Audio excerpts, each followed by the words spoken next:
अभिनंदन। आज के हमारे अध्यक्ष महोदय, हमारे चीफ गेस्ट साहब Shri Ashok Yadav ji, advocate supreme court अध्यक्ष अखिल भारतवर्ष यादव महासभा,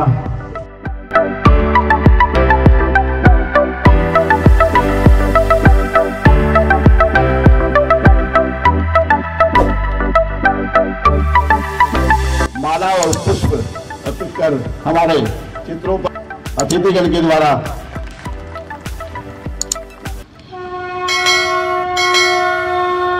शंखनाद पुनः आपके बीच में।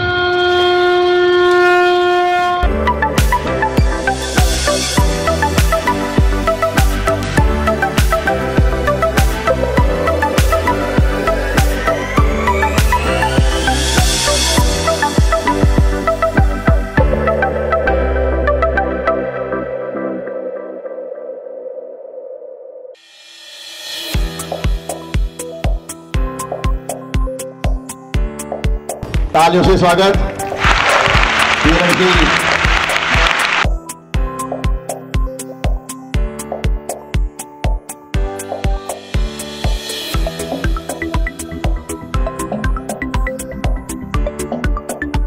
आज की इस सभा के मुख्य अतिथि महोदय, जिन्होंने सुबह अतिथियों में सबसे पहले आने वाले, हमारे समय से दिए समय से पूर्व आने वाले हमारे ऐसे मुख्य अतिथि महोदय, मैं उनको आमंत्रित करूं तो चाहूंगा कि पहले आप सभी उनके सम्मान में अपनी सीट के सामने खड़े होकर उनका अभिवादन करें। अभी सीट के सामने खड़े हों और अभिवादन करें हमारे चीफ गेस्ट महोदय का। मैं वर्तमान संरक्षक महोदय से भी अनुरोध करूंगा, वो भी हमारे चीफ गेस्ट महोदय का साथ में सम्मान करें। तालियों की आवाज कम आ रही है।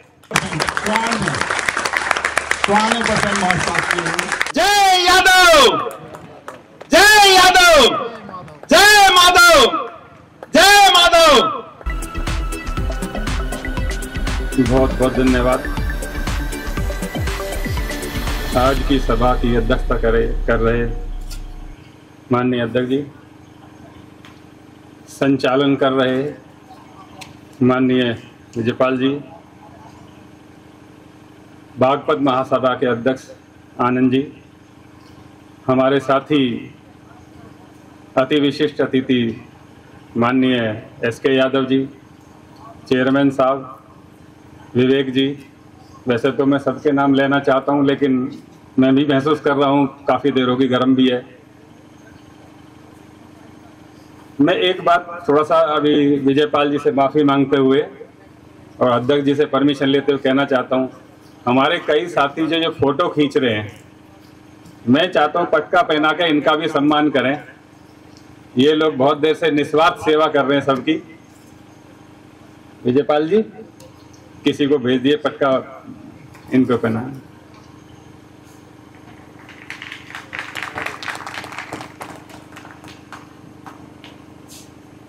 एक मेरे साथ आए दिव्यांश यादव जी, उत्तर प्रदेश युवा यादव महासभा के प्रदेश के महासचिव हैं, उन्हें भी एक पटका पहना के सम्मान करें। ये लोग और हमारे राष्ट्रीय यादव जी, सुखबीर सिंह यादव जी,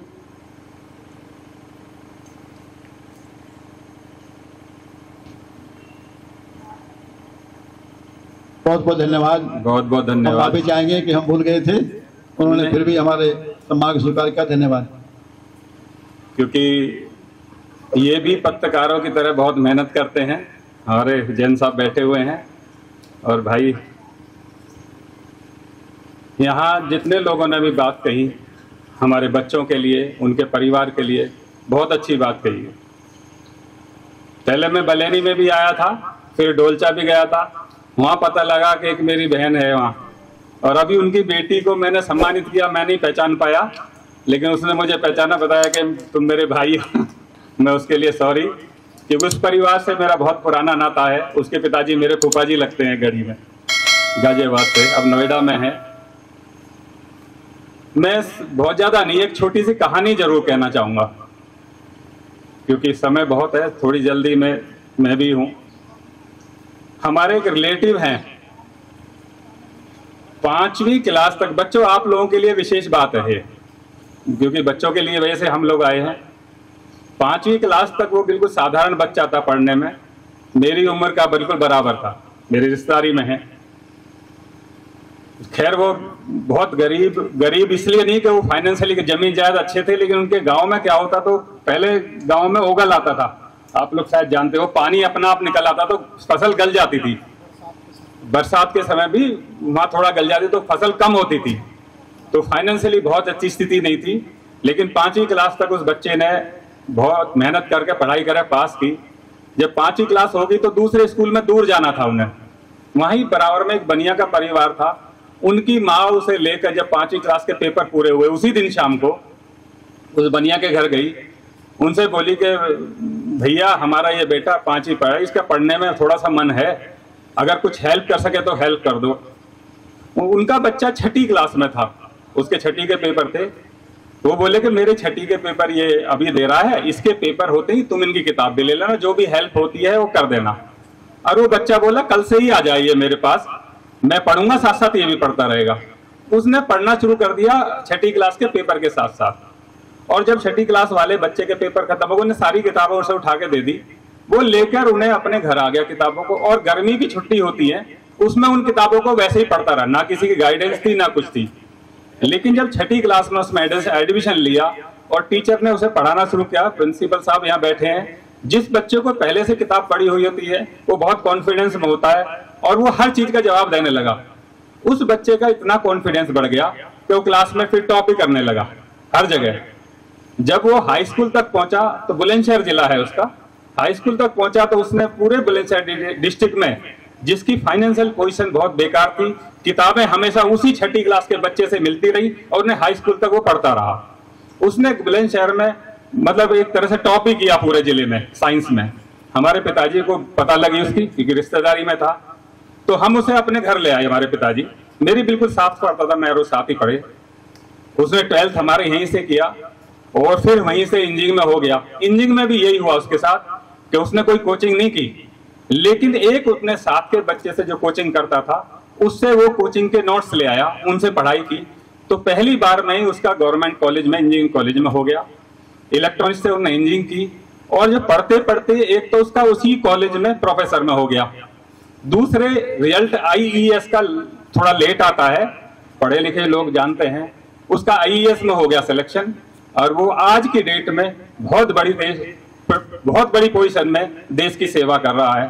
तो बच्चों, इस कहानी सुनाने का सिर्फ एक ही मतलब था, उसके पास कोई सुविधा नहीं थी, उसके पास कोई तरीका नहीं था, सिर्फ उसने अपनी मेहनत के आधार पर आज इस पोजीशन पहुंचा है। वो चुनाव आयोग में डायरेक्टर रहा, कृषि मंत्रालय में डायरेक्टर रहा, होम मिनिस्ट्री में डायरेक्टर रहा, बहुत बड़ी पोस्ट में रहकर आज भी देश की सेवा बहुत अच्छी पोजीशन में कर रहा है और यहीं नोएडा में निवास है उसका। तो ये चीजें छोटी छोटी चीजें हैं लेकिन बहुत मायने रखती हैं। हमारे साथी SK यादव जी ने बहुत सारी चीजें ऐसी बताई जो हम वेस्ट करते हैं अपना समय, ये वेस्ट करना बिल्कुल बंद करो। और हमें बच्चों के साथ साथ, मैंने पहले भी शायद याद हो बलेनी में जब आया था मैंने कहा था, हमारी जो कैरियर काउंसलिंग बच्चों की तो जरूर होनी चाहिए, क्योंकि बहुत सारी चीजें आज समय बदल चुका है, आज बहुत हम आगे पहुंच चुके हैं, हर चीजें नई आ रही हैं रोज। साधारण पढ़ाई से हम लोगों का काम नहीं चलने वाला, कोचिंग भी सबके बस की नहीं है, लेकिन कोचिंग में ये पता लगता है कि आगे कैरियर कैसे बनाया जाए। तो कम से कम हम सबकी जिम्मेदारी है, खासकर यादव महासभा की, हम कैरियर काउंसिलिंग के कैंप जरूर लगाएं।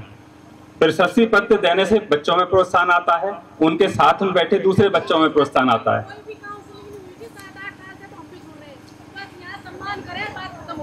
आसान नहीं है काउंसलिंग कराना, ये बात सच है, क्योंकि काउंसलर मिलते नहीं है, काउंसलर्स के पास टाइम नहीं होता। हम लोग कोशिश करते हैं काउंसलिंग कराने की, लेकिन इतना आसान नहीं है, काउंसलर बड़ी मुश्किल से मिलते हैं। और कौन काउंसलर किस सब्जेक्ट का है, खाली उसी की काउंसलिंग करा पाता है। बहुत सारी चीजें हमारे पास, बहुत सारे रास्ते हैं जिसमें हमें हर चीज का काउंसलर चाहिए, उसी चक्कर में ये प्रॉब्लम आती है। लेकिन फिर भी मैं सबसे निवेदन करूंगा, पूरे उत्तर प्रदेश में मैं ये पहले भी कोशिश की, बहुत सारी जगह काउंसलिंग हुई, ये बात सच है, लेकिन हर जगह नहीं हो पाई, ये थोड़ी सी समस्या है। कोशिश करते रहेंगे हम लोग, इसके लिए मैं माफी मांगता हूं, हम लोग पूरी तरह काउंसलिंग नहीं करा पा रहे, लेकिन ड्यूटी है। और इसके लिए हमें काउंसलिंग कराने में हमारे साथ साथ समाज की जिम्मेदारी भी है। हमारे अधिकारी वर्ग जैसे कमिश्नर साहब हैं, इन लोगों की जिम्मेदारी है, क्योंकि इनके बिना आए हम लोग आगे नहीं बढ़ सकते। काउंसलर वही हो सकता है जो पहले से योग्यता रखता हो या जिसे इस एरिया की नॉलेज है, खासकर प्रोफेसर्स वगैरह। इसके लिए हमने एक टीम तैयार करनी शुरू कर दी है। मैं यहाँ की जिला यादव महासभा से भी निवेदन करूंगा कि एक तो एडवोकेट्स की टीम जरूर बनाई जाए, क्योंकि बहुत समय ऐसा चल रहा है जिसमें कई चीजें हमारे विरोध में हैं, शासन से भी, प्रशासन से भी और कई कुछ लोगों से भी। अगर हमारे साथ एडवोकेट्स रहेंगे तो उनके द्वारा हम लोग उनका सहयोग लेकर कोर्ट में भी जा सकते हैं और कानूनी रूप से जानकारी लेकर हम लोग करते रहेंगे। मैं भी काफी, जो लोग व्हाट्सएप ग्रुप पढ़ते हैं उसमें मैं लॉ की काफी चीजें भेजता रहता हूं, लेकिन सब चीज नहीं भेज सकता एक व्यक्ति। सब लोग कोशिश करेंगे तो ये पॉसिबल है। एक तो एडवोकेट्स की टीम और दूसरे आप लोगों ने, मैंने देखा शिक्षक की बहुत अच्छी टीम है। शिक्षक की टीम बहुत जरूरी है, क्योंकि असली काउंसलर शिक्षक ही होता है हमारा। भाई पहली शिक्षक हमारी माँ होती है, उसके बाद ये हमारे स्कूल में जाकर ये शिक्षक ही हमें सब कुछ रास्ता दिखाते हैं। लेकिन जब शिक्षक भी सब कुछ नहीं बता सकता, उसकी भी लिमिटेशन है, वो अपने सब्जेक्ट से और अपने स्कूल तक सीमित रहता है। इसके लिए हमें एक्स्ट्रा काउंसलिंग स्कूलों में कराने की कोशिश करें। हमें अलग से प्रोग्राम करने की जरूरत नहीं है। हम स्कूलों में ही बच्चों को, हम एक नहीं है हम खाली अपनी जाति का कराएं, उस स्कूल में जितनी जातियों के बच्चे हैं सबके करा दे, वो भी हमारा परिवार है, हमारा समाज है। तो काउंसलर ले जाके, चाहे एक सब्जेक्ट का हो, 2 सब्जेक्ट का हो, स्कूल में शनिवार का दिन होता है, उसमें हाफ डे के बाद उनके 1-2 घंटे की छुट्टी करा दे, ना तो हमारे बच्चों को छुट्टी होगी और उस समय उनके माँ बाप को जरूर बुलाएं, क्योंकि असली काउंसलर, अगर वो बच्चे बहुत जल्दी भूल जाएंगे तो बच्चे को बाद में याद रख के उनके माँ बाप बाद में उसको समझाते रहेंगे। चलो एक चीज मुझे और याद आ गई, मैं बहुत ज्यादा चीज नहीं लेकिन छोटी छोटी कहानी बताने गया हूँ। मेरा खुद का बेटा और ये दिव्यांश, ये पढ़ते थे दोनों एक साथ। अब मेरा भतीजा, उसका वो इंजीनियर है, वो उसका बाहर विदेश जाने का मन था, तो मुझे लगता है एक बच्चे आजकल सबके हो गए कि यहीं ये भी विदेश ना भाग जाए।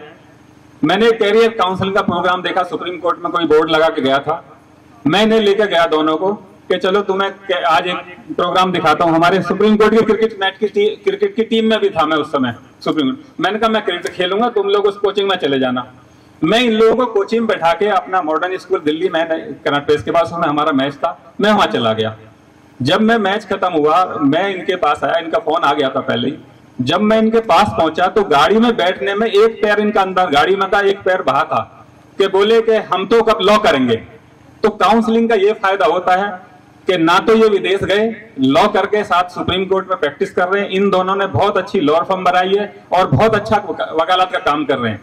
जो इनके अंदर योग्यता थी वो काउंसलर ने निकाल के आगे रख दी, ना मैं पहचान पाया ना परिवार के और लोग पहचान पाए। इसलिए काउंसलिंग बहुत आवश्यकता है। जगह जगह अगर हम लोग अपने आप भी काउंसलिंग नहीं करा पा रहे तो बहुत सारे काउंसलर्स फ्री काउंसलिंग करा रहे हैं दिल्ली के अंदर। यदि कहीं जरूरत होगी तो मैं भी हेल्प करूंगा, क्योंकि मैं दिल्ली में पूरे दिन रहता है, और जरूरत पड़ेगी तो हमारी महासभा हेल्प करेगी। कहने को बहुत सारी चीजें हैं, लेकिन 2-3 चीजें विशेष और हैं कि बच्चों को, जो हमारे और साथियों ने कहा कि पढ़ाई नहीं छोड़नी, ये सच है। जो सहयोग लेना है सहयोग लो, और सबसे बड़ी बात, सहयोग लेने की वजह से पढ़ाई नहीं छोड़नी, अपनी हिम्मत से अपनी मेहनत से पढ़ाई करनी है। बच्चा तरक्की वही करेगा जो खुद मेहनत करेगा। बाकी सब बहुत छोटा सहयोग होता है, बिना मेहनत के कुछ नहीं हो सकता। मैं हूं या कोई भी हो, या जहां जैसे जो सफलतम लोग बैठे हुए हैं यहाँ हमारे साथ में मंच पर या आपके बीच में या और जगह भी, उन लोगों ने खुद ही मेहनत की है। कोई भी ऐसा नहीं है किसी का हाथ पकड़ के खींच के ले जा सकता है। आपकी मेहनत, आपकी हिम्मत, आपकी योग्यता, आप सारी की सारी आपकी मेहनत के अंदर जुड़ी हुई है। आप कितनी मेहनत कर सकते हैं, और वेस्टेज ऑफ टाइम सबसे बुरा वक्त होता है, उसको वेस्ट ना करें बस।